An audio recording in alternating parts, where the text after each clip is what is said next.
47 enslaved people saw what happened in the cotton fields that September morning in 1851.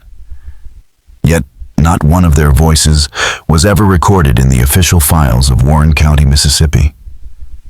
What they witnessed beneath the burning sun was passed down in whispers and songs for generations, always ending the same way, with a white man's blood soaking into the earth and an albino field hand who simply disappeared. The plantation ledger called it an accident death by exsanguination, but the county coroner's notes, sealed for 73 years, tell another story entirely. Historians have tried to make sense of the contradictions, the strange markings carved into the cotton gin, the impossible timeline. But none of their explanations hold. What happened on the Rutledge plantation was more than murder.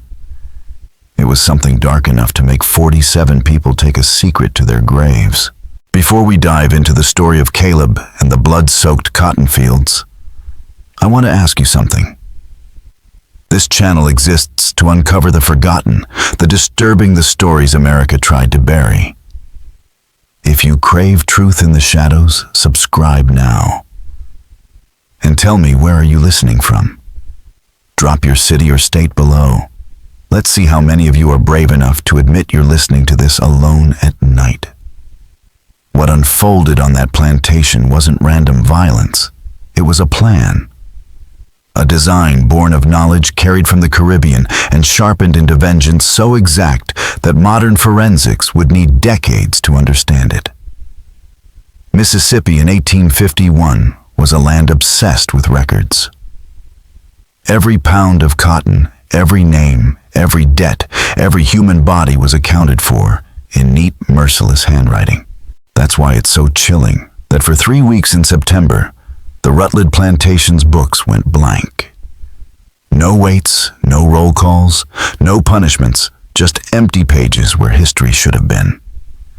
The plantation stretched over 1,100 acres of rich delta soil, 7 miles southeast of Vicksburg, near a bend in the Yazoo River where the water coiled like a broken spine. The land was fertile black when wet and could grow cotton high as a man's shoulder.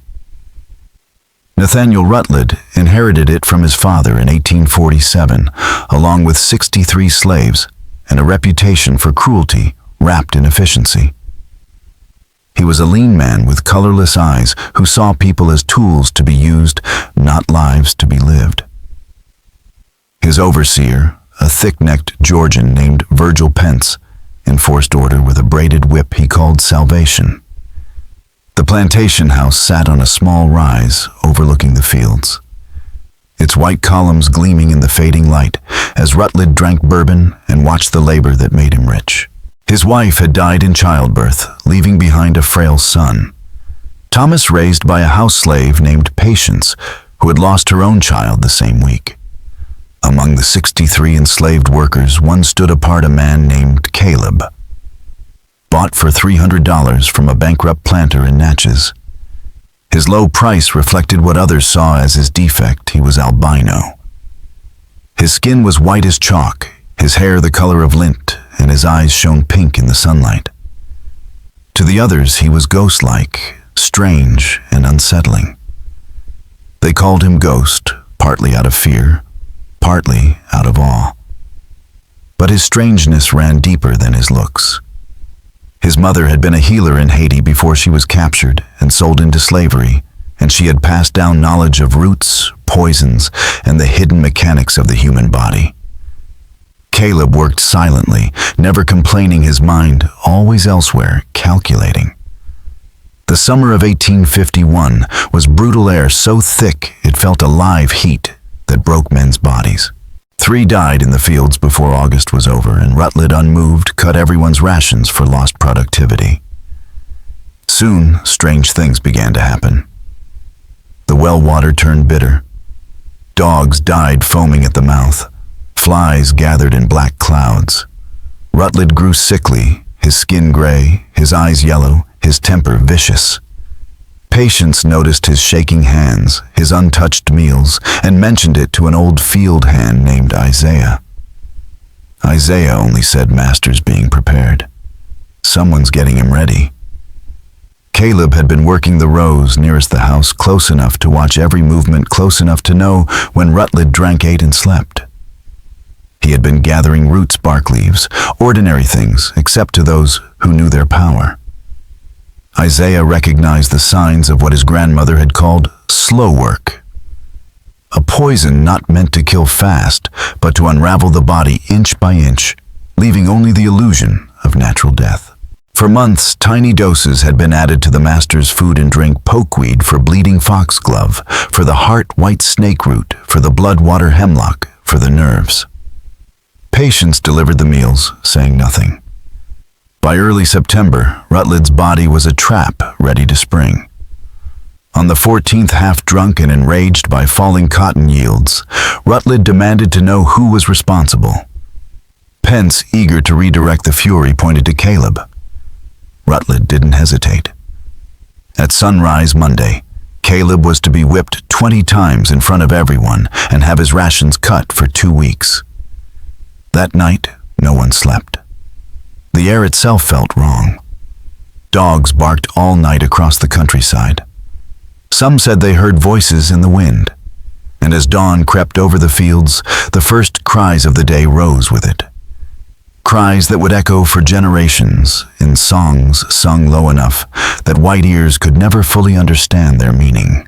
Patience startled awake again, heart pounding and sweat soaking her thin blanket. Out on the edge of the quarters, Caleb worked through the night, finishing the last piece of a plan years in the making. From the rafters, he took a small leather pouch filled with an ultra-fine powder he had spent weeks perfecting, a blend of plants that once breathed in or absorbed through the nose and mouth would blow open the blood vessels and send blood pressure crashing. It was dangerous to touch, meant only for a final strike, a truth his mother had drilled into him long ago. He also set aside a tiny glass vial of clear liquid, a skin-applied extract that would hit like lightning in a body already weakened. Together with months of careful dosing, these two agents would make a death look like a sudden natural hemorrhage no doctor in 1851 could read correctly. Monday came under a sky like hammered pewter, an air so still it felt nailed in place. By 5, the bell was ringing in heat already at 85 degrees, and by 6 the enslaved stood in rows before the big house faces, blank eyes unfocused, every gesture carved down to survival. Nathaniel Rutledge stepped onto the porch in a white linen suit, bourbon in hand.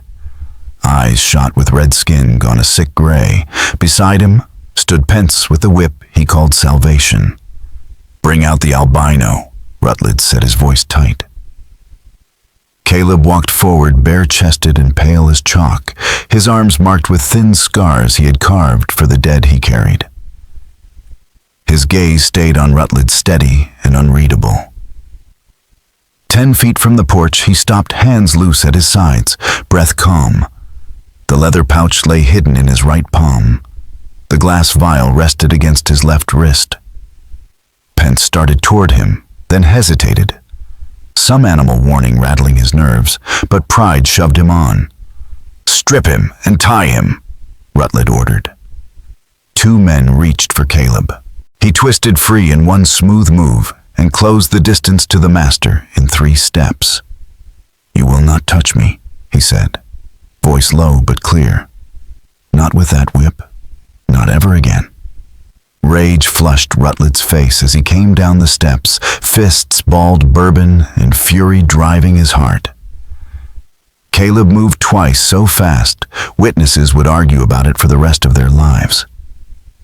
His right hand crushed the pouch, and a cloud of dust hit Rutledge full in the face. The master gasped and drew it deep. At the same instant, Caleb brushed his left palm against Rutledge's chest, just above the heart, the vial breaking in his own hand so the liquid could pass through the thin shirt to the skin beneath. The effect was not instant, but it was swift. The inhaled powder blew the vessels open and sent his pressure plunging. The liquid kicked a failing heart into a wild stutter, too fast, then too slow, while months of damage let small veins give way everywhere at once. Rutledge grabbed his chest. A red bloom spread across the linen with no cut to explain it. Blood welled from his nose and ears and the corners of his eyes. He coughed thick, dark clots.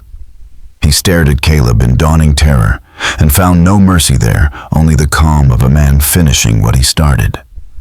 "Walk to your field," Caleb said, quiet and even. "Walk to the center of what you built on our bodies." And somehow Rutledge turned and went stumbling into the cotton, leaving a trail of red that sank into the dust. Pence stood frozen. The rose swallowed the master. The tops swayed, the morning carried wet sounds.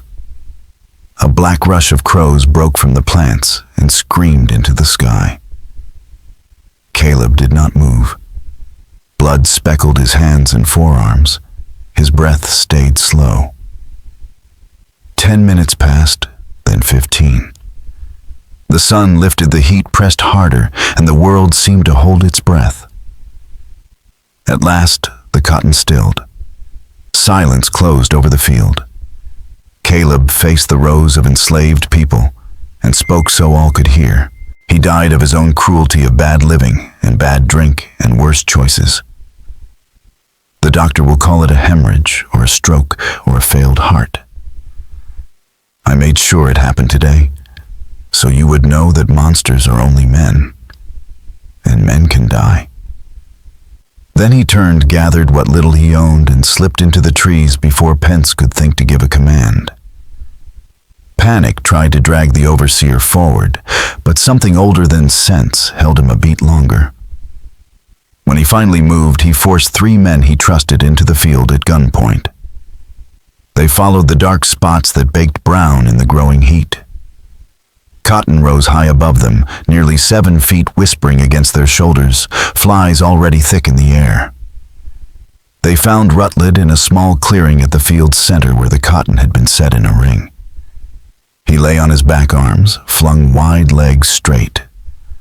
The white suit was soaked through and a dark pool had spread under him. 2 men bolted at the sight of his face. Pence and the old hand, Isaiah, stayed. The skin had gone so pale it looked almost clear. The eyes stared blank and filmed. Tiny red pinpoints covered every inch the skin map of vessels blown apart. Blood had dried in dark lines from nose, ears, eyes, and mouth. And yet the features were not twisted with pain. He looked strangely at ease, as if his mind, starved of air and flooded with its own medicine, had given him a final moment of relief, a release that made his end feel like mercy. Isaiah, who had seen more death than any man, should look down at Rutledge's pale face and said one word: "Poison." Pence frowned, not understanding. Isaiah shook his head. "Not the kind that kills quick, something slow. Careful, this took months. That ghost knew what he was doing." Later that day, Dr. Hiram Kendrick's examination quietly confirmed what Isaiah already knew.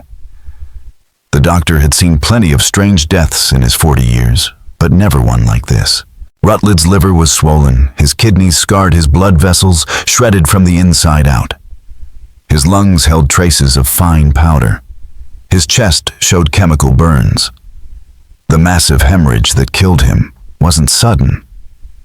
It was the result of months of deliberate, measured poisoning finished with a final lethal trigger. Kendrick's private notes were blunt. "This was murder calculated and executed with skill rivaling my own medical training." But he also knew better than to say that aloud. To admit a slave had that kind of knowledge would mean admitting everything white society denied, that intelligence, discipline, and science could survive in the minds of the enslaved. So Kendrick wrote a second report, the one that went into the record. It blamed a spontaneous hemorrhage brought on by drink and weak blood vessels, a story the county was all too ready to believe. Sheriff Silas Hardwick arrived that afternoon, a man known for thoroughness and suspicion in equal measure. He interviewed Pence, then the house slaves, and quickly realized the accounts didn't line up. Some said Caleb attacked first. Others said Rutledge came at him. Some mentioned a powder. Others said Caleb only touched him. Nothing fit cleanly. Searching Caleb's shack turned up nothing but a blanket, a tin cup, and a spare shirt. No herbs, no bottles, no clues. The sheriff organized a search party of 20 men and hounds. The trail led to the Yazoo River, where a single set of footprints disappeared into the mud and water. They found no body, no sign of him crossing back. Hardwick told the press he probably drowned, but most men in that search party didn't believe it. They thought the ghost had crossed and kept walking north, vanishing into the wilderness with the same precision he used to kill. 5 days later, on September 20th, the courthouse in Vicksburg filled to the walls for the inquest. 8 hours of testimony produced nothing but contradictions. Pence rambled. Kendrick repeated his public story. The enslaved witnesses were dismissed as unreliable. The verdict: natural causes spontaneous hemorrhage. The only charge was for Caleb's escape.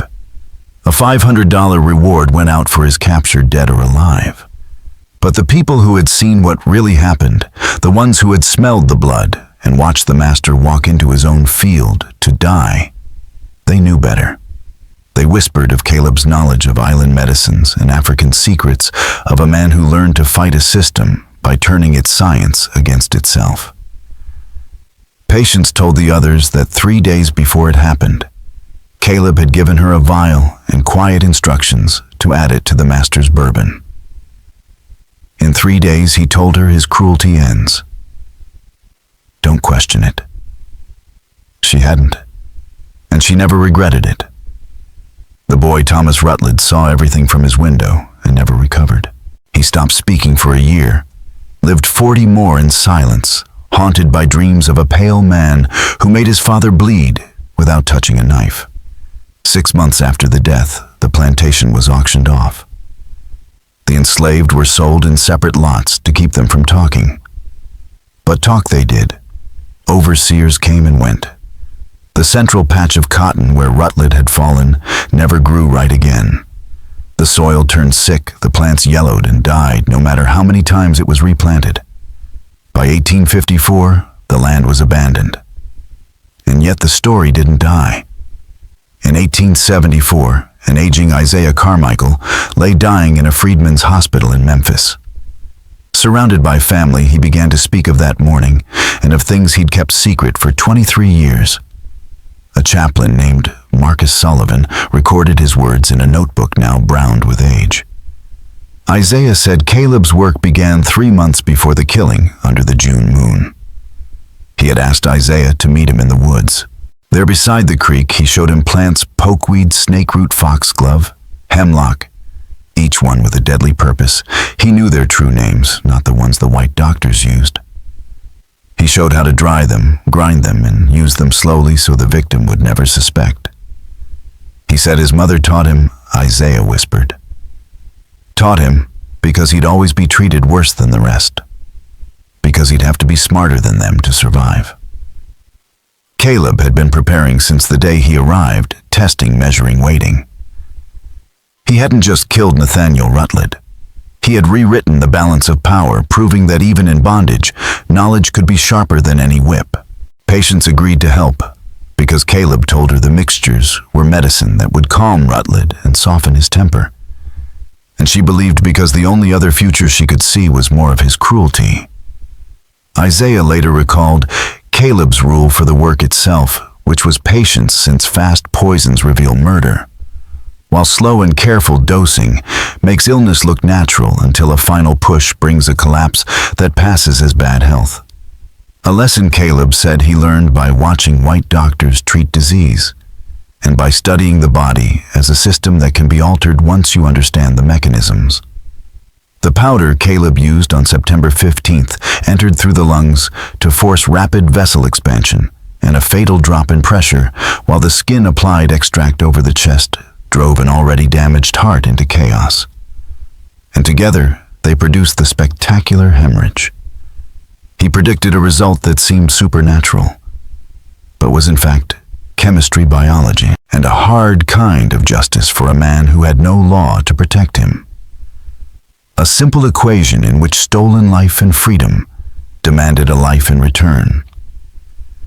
Isaiah finished his account and died 3 hours later, and Reverend Marcus Sullivan sealed it until 1900 to avoid stirring white panic that might endanger freed communities. Decades on, more evidence surfaced, including an 1881 discovery by historian Margaret Chambers in the Natchez records showing Caleb had been sold cheap with a warning about a previous owner dying suspiciously, and with notes that his mother was a healer. And as Chambers followed the paper trail, she found a pattern of masters and overseers across Louisiana, Alabama, and Georgia, dying of so-called natural hemorrhages wherever an albino slave was present, after which that man either vanished or was sold.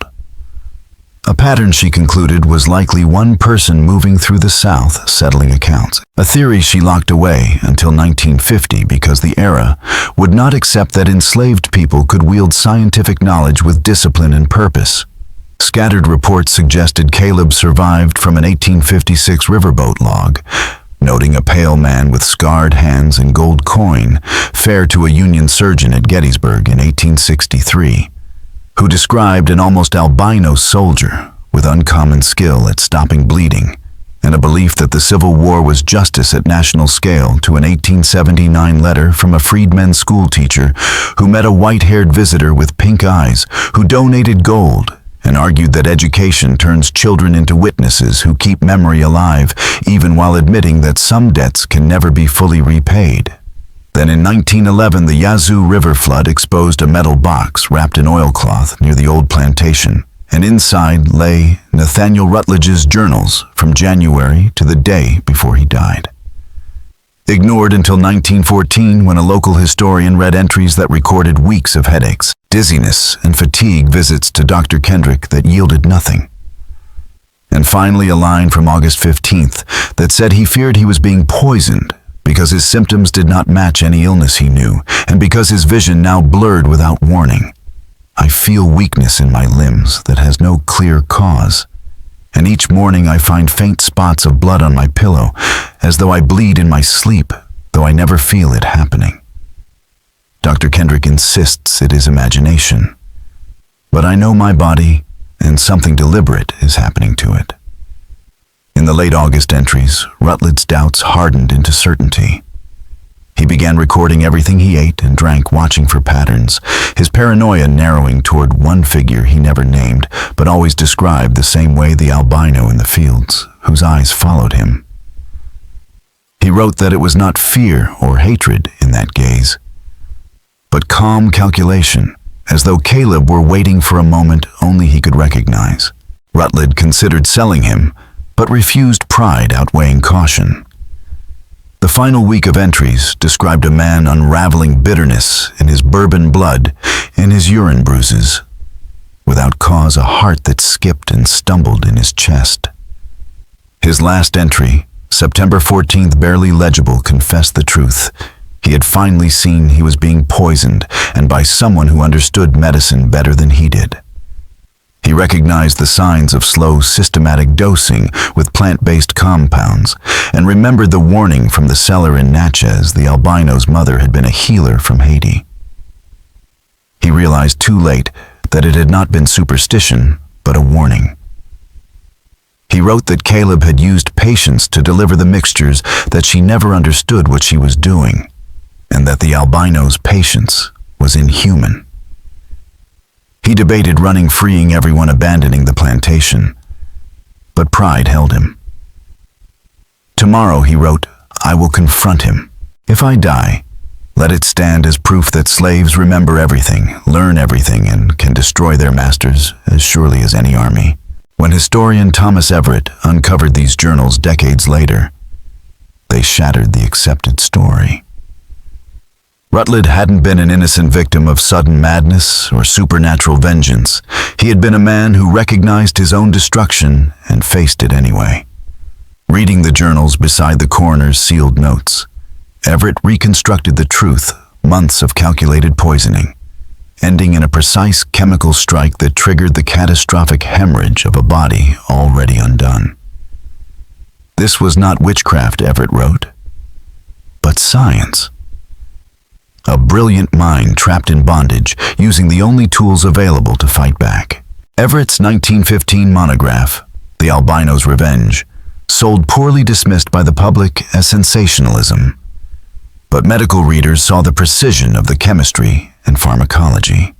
Decades later, anthropologist Sarah Osgood followed the thread to Haiti, where healers confirmed that such knowledge existed and had been carefully preserved through generations, an inheritance of survival. The plants Caleb used, pokeweed, foxglove, white snakeroot, water, hemlock, were all common, but the genius lay in the dosage, the timing, the control. It was not magic, she wrote, it was mastery. Then, in 1947, nearly a century after Rutledge's death, a package arrived at the Warren County Historical Society from Toronto. Inside was a leather-bound journal and a letter written in a careful hand. "I am sending you the personal journal of a man who called himself Caleb," the letter began.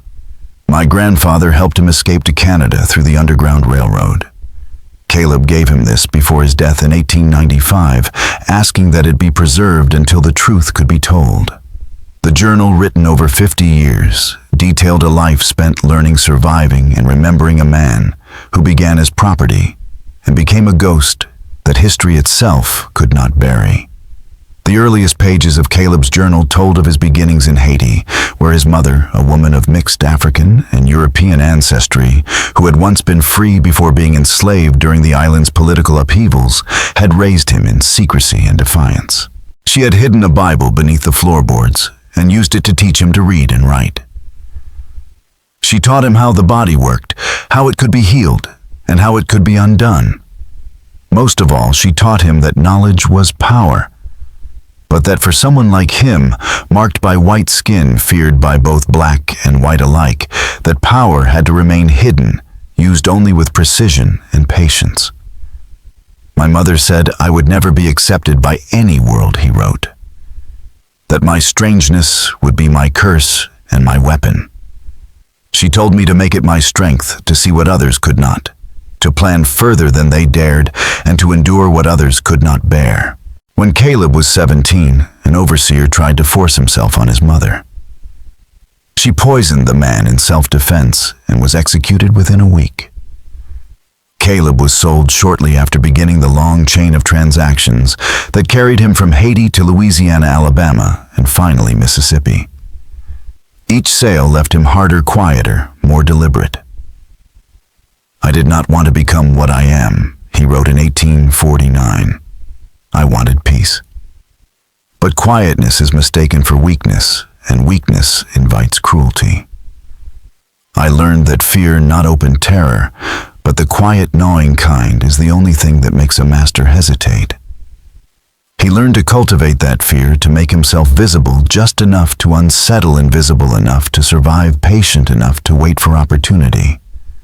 And when cruelty grew unbearable, he used his knowledge as his weapon. The journal confirmed every rumor that had haunted Warren County. Caleb described how he had slowly poisoned Rutledge with plant extracts, using patience as his unknowing accomplice. He admitted to manipulating her by promising that his medicines would calm the master's violent moods. The final act, he wrote, had been timed with mathematical precision, waiting until Rutledge's body was too damaged to withstand the final dose. "I knew he would try to punish me," Caleb wrote. "They always do. I wanted him to. I needed him to come to me so that what followed would look like his doing, not mine. And I wanted witnesses so others would know resistance was possible." His escape after the killing was harrowing nights, spent wading through swamps, hiding from dogs, guided by stars and the whispered directions of other fugitives. By winter, he had crossed into Canada, where he worked in silence and devoured every book he could find on medicine and chemistry. "I studied not from love of learning," he wrote, "but from the need to understand what I had done. I wanted to know if I had killed through sorcery or science. I learned it was science, and that made it worse. I had not called on spirits or curses.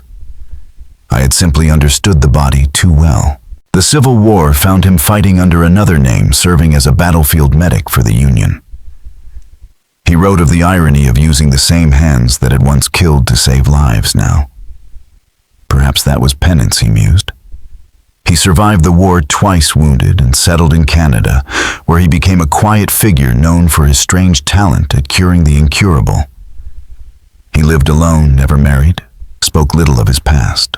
I outlived them all, one of the final entries reads.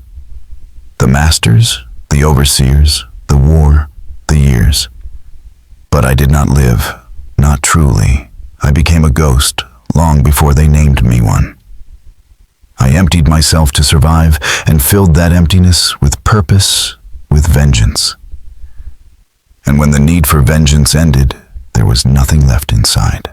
The journal's last lines were written in a hand, weakened by age, but still steady. My body is failing now. Slowly, quietly. Perhaps that is fitting.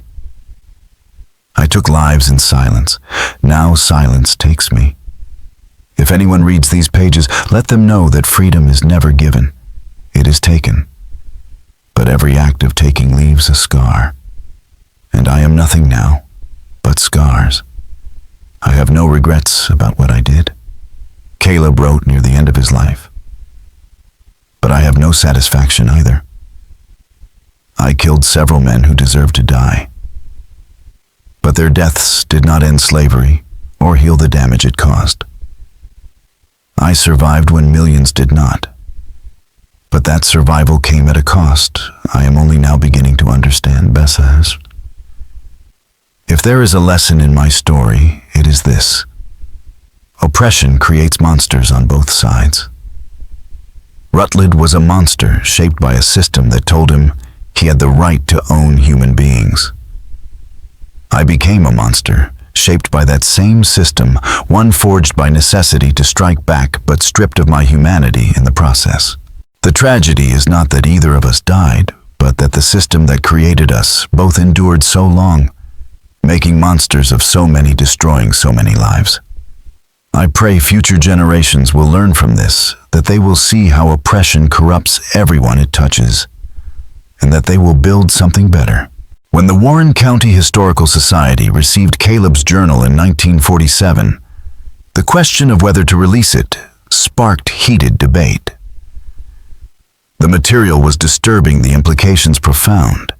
It blurred the line between justice and vengeance, victim and executioner. But in 1950, the Society decided that truth, however painful, must be preserved. The Journal of Caleb was published that year, with annotations and historical commentary. The reaction was immediate and polarizing. Some hailed it as one of the most important first-hand accounts of intellectual resistance in American slavery. Others dismissed it as apocryphal or dangerous revisionism that portrayed a killer too sympathetically. Yet forensic testing silenced much of the doubt. Chemical analysis of the paper and ink confirmed the journal's 19th century origins. The handwriting matched known samples from Caleb's time in Canada. And the journal's detailed references to the Rutledge plantation, Vicksburg geography, and local events were too specific, too accurate to have been fabricated. Medical historians were astonished. Dr. Elizabeth Hartwell wrote in The Journal of Medical History, 1952. Caleb's notes demonstrate a working understanding of toxicology and pharmacokinetics decades ahead of formal American medical education. His descriptions of dosage absorption and timing are not superstition, they are applied science. The book's release also stirred memories long buried. Descendants of enslaved families came forward with stories passed through generations. One, Marie Dawson, recalled her great-great-grandmother speaking of the white ghost who made masters afraid. She said that after Nathaniel Rutledge's death, plantation owners in the county grew cautious. They softened punishments, improved rations, even employed food tasters.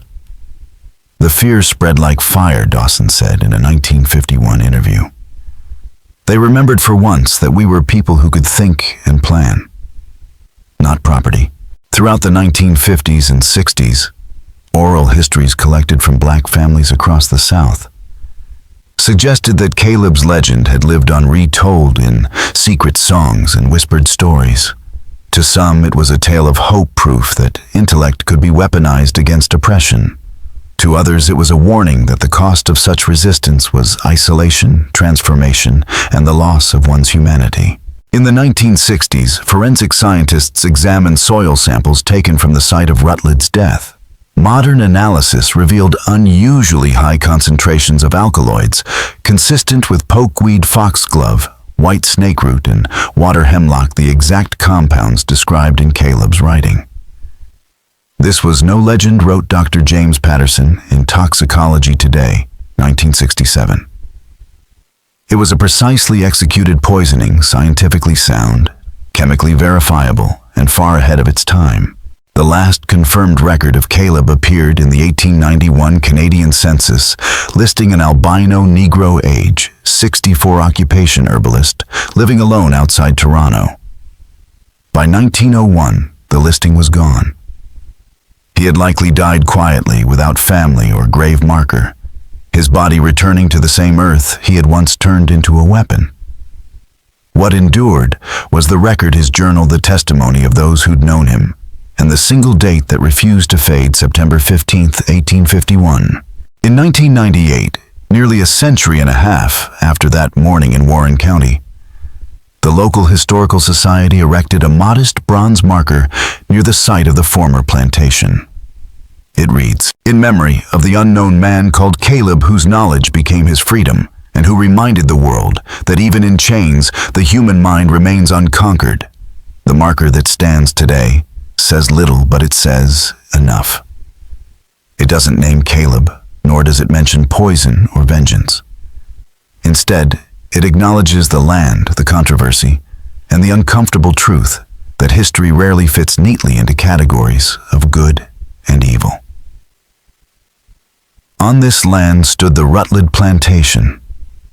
It reads, "In September 1851, plantation owner Nathaniel Rutledge died under circumstances that remain disputed.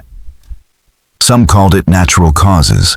Others believed it was the work of an enslaved man who used forbidden knowledge to strike back. Whatever the truth, this ground reminds us that slavery was never simple, that resistance took many forms, and that knowledge itself was a weapon the system could never fully suppress." The dedication ceremony divided Warren County. Some called it blasphemy to honor a murderer. Others called it overdue recognition of truth. Letters flooded the local papers for months. Historians defending context, descendants of the enslaved, demanding acknowledgement, descendants of the Rutledge family, calling it revisionist desecration. But amid all the noise, one essay stood apart.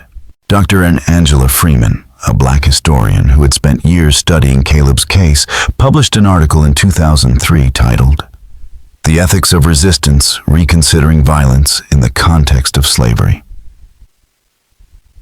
She wrote, "We are uncomfortable with Caleb because his story breaks the moral clarity we crave. By our modern laws, he was guilty of premeditated murder. But to judge him by laws that denied his humanity is to miss the point. In a world where law protected the oppressor, what moral framework was left for the oppressed? He chose violence, but not chaos. His actions were deliberate, intelligent, and deeply human, born not of cruelty, but of the unbearable logic of survival." Freeman's words framed the debate not as a question of guilt, but of context. She reminded readers that systems of oppression manufacture violence. They corner people until resistance and destruction become intertwined, until acts of defiance look monstrous only because the world that produced them was monstrous first. Caleb was neither hero nor villain, she concluded. He was the mirror of his time, a man shaped by cruelty, armed with knowledge, and consumed by the very system he defied. The discussion spread far beyond Mississippi. University lectures dissected Caleb's choices. Civil rights activists quoted his words about systems creating monsters. The story appeared in documentaries, novels, and college ethics courses. It became a touchstone for conversations about violence, morality, and the limits of endurance.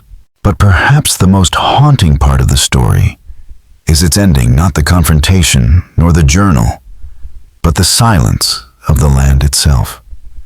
The cotton fields where Nathaniel Rutledge died have long since been reclaimed by wilderness. The Yazoo River still curves past, carrying silt and memory.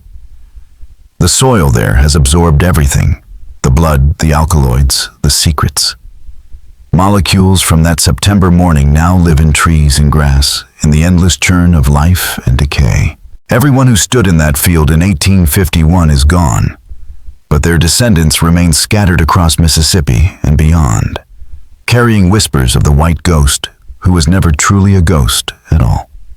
Caleb's story lives on not as myth, but as warning that even the powerless are never without power, that even in the darkest systems, knowledge endures, and that every system built on dehumanization breeds its own undoing.